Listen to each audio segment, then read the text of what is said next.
Mr. President, I direct your attention to our Constitution, specifically Article 1, Section 24, and parts of Section 12. Section 24 speaks to this subject, the rights of crime victims.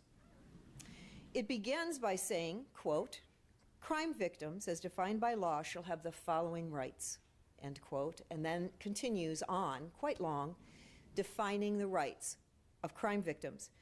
Mr. President, that constitutional language came from an amendment passed by Alaskans in 1994.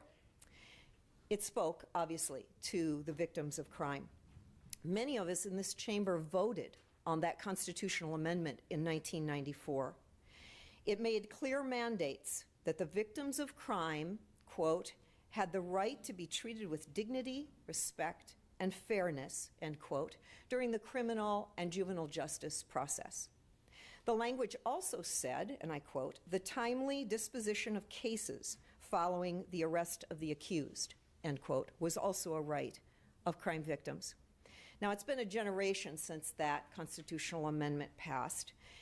Out of that amendment sprang the Office of Victims' Rights, as well as numerous nonprofit organizations that work to combat domestic violence, as well as violence against women and children. This is something that my colleague from Eagle River has worked on for decades, Mr. President. In 1994, when that language was put in the Constitution, we were several years removed from the recession of the 1980s.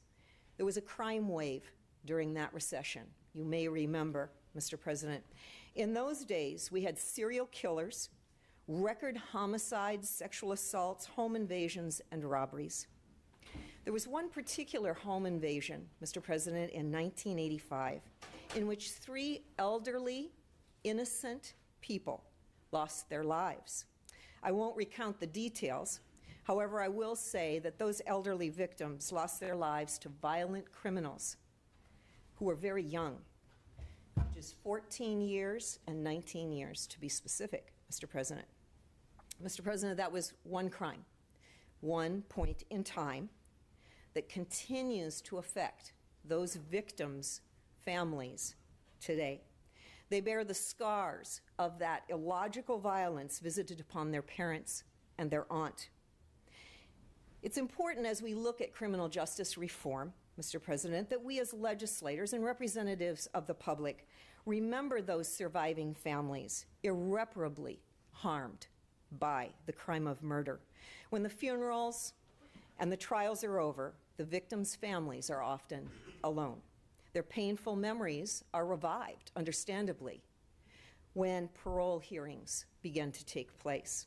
Section 24 of our Constitution speaks to that. It had it in mind when it ensured, quote, "the right to be informed of the accused escape or release," Mr. President, end quote.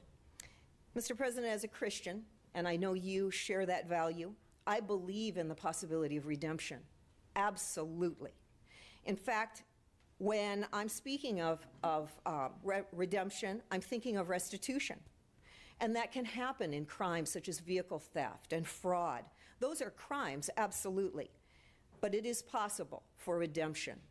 That's what Haven House is all about, helping people who have made mistakes in their lives, which can be somewhat absolved with restitution and redemption.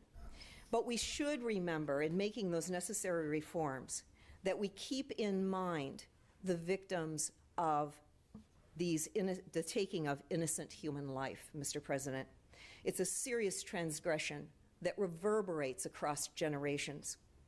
So let's always remember those families that are burdened by those egregious, violent, and permanent sins of others.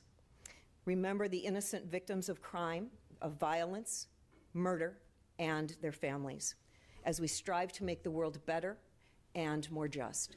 Thank you, Mr. President.